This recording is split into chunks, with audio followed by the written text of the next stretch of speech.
सत्र कई मायनों में सरकार के लिए चुनौतीपूर्ण भी रहेगा, क्योंकि आर्थिक चुनौतियों से जूझ रही है सरकार को कई हल भी सामने रखने हैं। लेकिन क्या रहेगा सरकार की रणनीति, क्या एजेंडा रहेगा सरकार का? आइए सुनते हैं प्रधानमंत्री को। साथियों, आज बजट सत्र के प्रारंभ में मैं समृद्धि की देवी मां लक्ष्मी को प्रणाम करता हूं।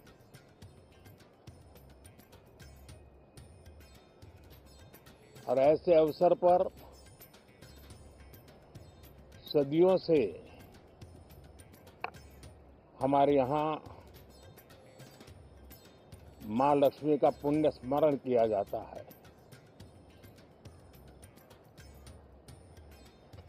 सिद्धि बुद्धि प्रदे देवी, सिद्धि बुद्धि प्रदे देवी, भुक्ति मुक्ति प्रदायिनी, भुक्ति मुक्ति प्रदायिनी, मंत्र मूर्ते सदा देवी,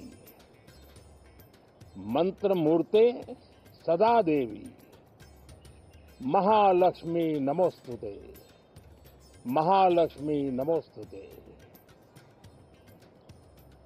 मां लक्ष्मी हमें सिद्धि और विवेक देती है,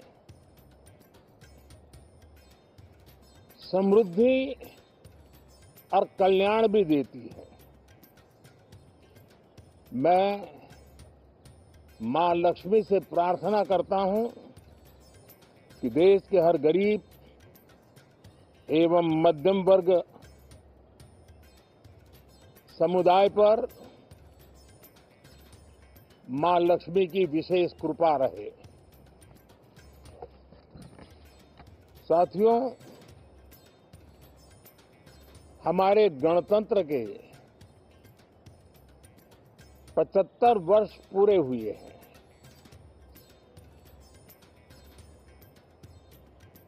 और ये हर देशवासी के लिए सर्वाधिक गौरवपूर्ण है और विश्व के लोकतांत्रिक जगत के लिए भी भारत का ये सामर्थ्य अपनी एक विशेष स्थान बनाता है। साथियों, ये देश की जनता ने मुझे तीसरी बार ये दायित्व दिया है और इस तीसरे कार्यकाल का ये पहला पूर्ण बजट है।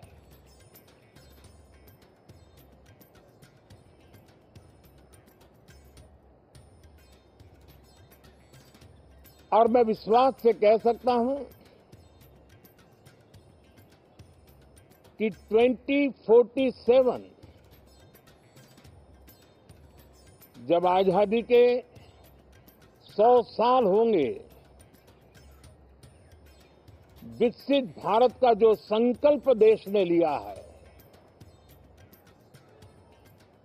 ये बजट सत्र, ये बजट एक नया विश्वास पैदा करेगा, नई ऊर्जा देगा कि देश जब आजादी के 100 साल मनाएगा तब विकसित होके रहेगा। 140 करोड़ देशवासी अपने सामूहिक प्रयास से इस संकल्प को परिपूर्ण करेंगे।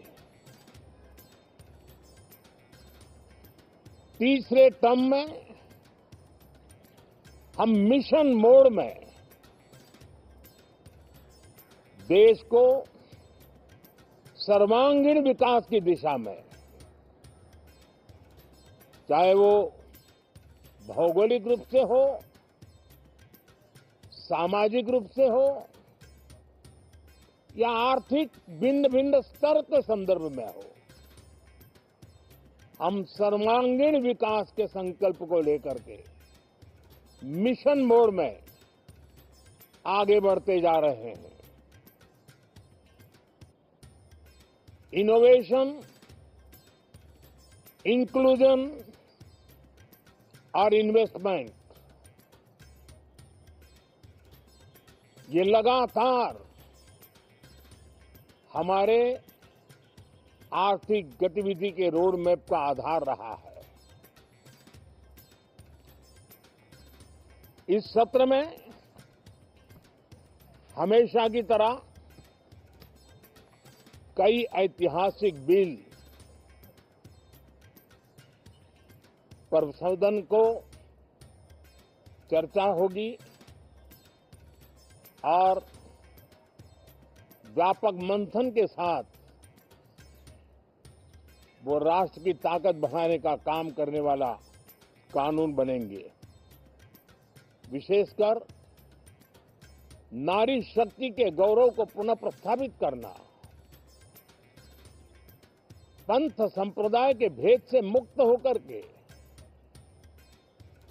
हर नारी को सम्मानपूर्ण जीवन मिले, उसको भी समान अधिकार मिले, उस दिशा में इस सत्र में कई महत्वपूर्ण निर्णय लिए जाएंगे। Reform, perform and transform.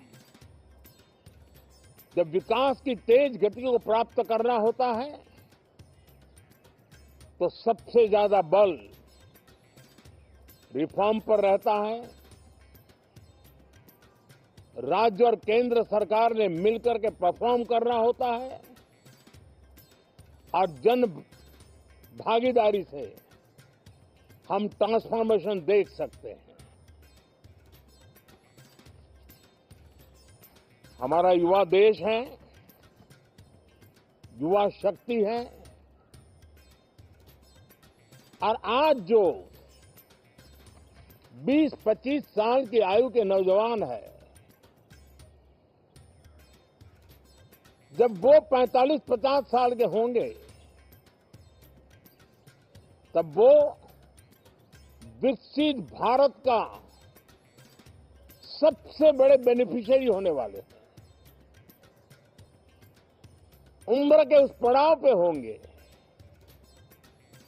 नीति निर्धारण की व्यवस्थाओं में उस जगह पे बैठे होंगे कि वे गर्व के साथ आजादी के बाद जो शताब्दी शुरू होगी, एक विकसित भारत के साथ आगे बढ़ेंगे। और इसलिए ये विकसित भारत के संकल्प की पूर्ति का प्रयास, ये अथाग मेहनत,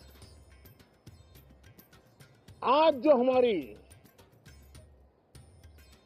हमारे टीनेजर्स हैं, हमारी युवा पीढ़ी है, उनके लिए ये एक बहुत बड़ा तोहफा बनने वाली है। जो लोग 1930 में, 42 में आजादी के जंग में जुट गए थे, पूरी देश की युवा पीढ़ी खप गई थी आजादी के जंग में, और उसके फल 25 साल के बाद जो पीढ़ी आई उसको नसीब हुए। उस जंग में जो नौजवान थे उनको नसीब हुए। आजादी के पूर्व के वो 25 साल आजादी के जश्न मनाने का अवसर बना। वैसे ही ये 25 वर्ष समृद्ध भारत, विकसित भारत, ये संकल्प से सिद्धि और सिद्धि से शिखर तक पहुंचने का देशवासियों का इरादा। और इसलिए बजट सत्र में सभी सांसद विकसित भारत को मजबूती देने के लिए अपना योगदान देंगे।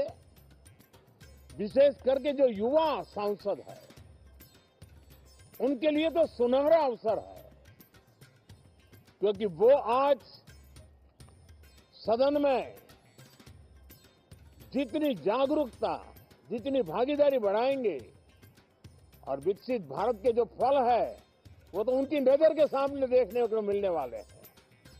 और इसलिए युवा सांसदों के लिए एक अनमोल अवसर है। साथियों, मैं आशा करता हूं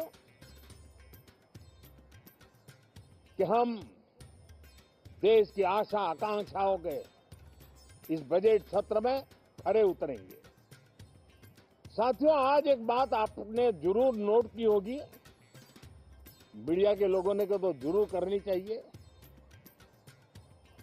शायद 2014 से लेकर अब तक शायद ये पहला पार्लियामेंट का सत्र है कि जिसके एक दो दिन पहले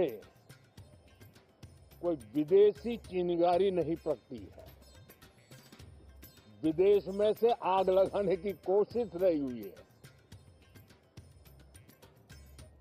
10 साल से यानी 14 से देख रहा हूं, हर सत्र के पहले शरारत करने के लिए लोग तैयार बैठते थे और यहां उसको हवा देने वालों की कोई कमी नहीं है। ये पहला सत्र मैं पिछले 10 साल के बाद देख रहा हूं कि जिसमें किसी भी विदेशी कोने से कोई चिंगारी नहीं हुई। साथियों, बहुत बहुत धन्यवाद।